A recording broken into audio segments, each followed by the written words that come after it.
Bom-vindo na outro mensaje de dia. Amita Silvana Angeli. Voor die série semanal Intimidade, viva em lugar secreto, nos escolhe a palavra de Yahweh, cuta palavra. Laga Deus, papia cubo. Nos escolhe o versículo for de Salmo 119, 105.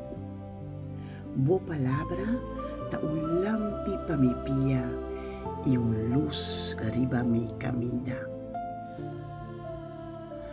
Deus ta papia conosco na hopi maneira. Pero maneira na mais clara e segura ta pa medio de sua palavra.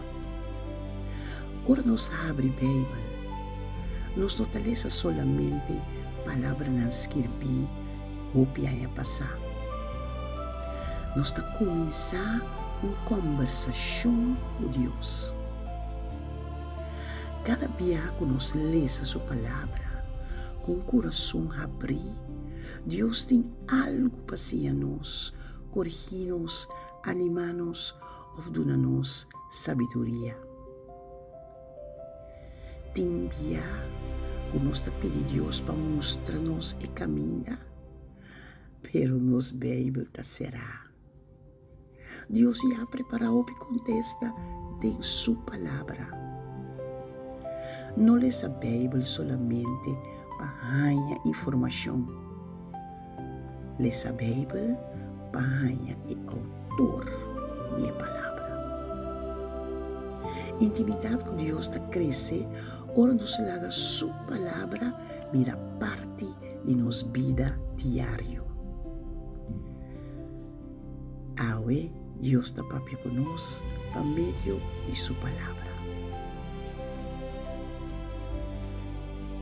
E ação para Awe, tá? Leia um capítulo de Salmo, Awe tem toda tranquilidade. Por minha beleza, bisa Senhor, papia comigo, por meio de boa palavra. Escreve o versículo que toca o coração. Laga o versículo guiado durante o dia. Assim oração Kiko. Senhor, daqui para boa palavra. Com lampi para mi pia e luz riba mi caminda. Abre mi coração para me compreender lo que você ensinami hoje. Ayúdame não solamente ler essa boa palavra, sino viva segundo lo que bota papia comigo. Em nome de Jesus. Amém. Com boa palavra iluminado caminha hoje. O Senhor papia com o coração e donava sabedoria para cada decisão que você toma. Como relação com Deus cresce cada dia por meio de sua palavra. Queda em Cristo. Deus peticionamos. Amita Silvana Angeli e até amanhã com o poder de Deus em outro mensaje de dia.